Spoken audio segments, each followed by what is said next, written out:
ایک بادشاہ تھا، بادشاہ تو اس نے کہا کہ یار یہ مسجد میں خود بناؤں گا اکیلے، مجھے کسی کے چندے کی ضرورت نہیں ہے، میں خود مسجد بناؤں گا۔ اب اس بادشاہ نے مسجد تعمیر کرنا شروع کر دی۔ جب مسجد مکمل ہو گئی نا، شام کا وقت ہو گیا، مستری گھر چلے گئے، تو جو مسجد کی چھت میں پرنالا ہوتا ہے نا، وہ رہ گیا۔ اتفاق کی بات تھی، وہ رہ گیا۔ اب بادشاہ صاحب بڑے پریشان ہیں کہ بھائی بادل بھی آ گئے ہیں، بارش بھی ہونے والی ہے، مسجد کا پرنالا بھی کوئی نہیں ہے، یہ مسجد تو ساری جو ہے وہ رات کو شہید ہو جائے گی، گر جائے گی۔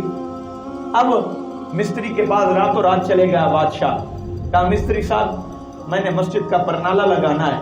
اس مستری نے کہا کہ لگا تو دوں گا لیکن میری ایک شرط ہے۔ اس نے کہا کیا؟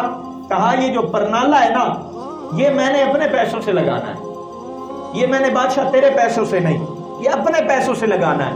اب بادشاہ کو پرنالے کی ضرورت تھی، مجبور تھا، اس نے کہا ٹھیک ہے میں تیری ایک شرط مان لیتا ہوں، اور دل ہی دل میں کہنے لگا یار ایک پرنالے سے کیا ہو سکتا ہے، ساری مسجد تو میں نے بنائی ہے، ایک پرنالے سے کیا ہوگا۔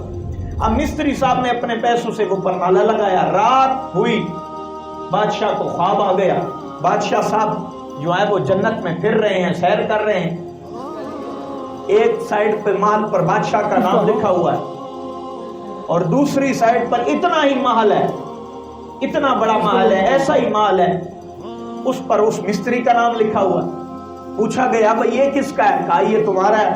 کہا یہ مال کس کا ہے؟ یہ فلاں مستری کا ہے۔ مستری سے پوچھا بھائی تجھے اتنا بڑا مال کیسے ملا؟ میں نے تو مسجد بنائی ہے، تو نے بھی مسجدیں بنائی ہیں۔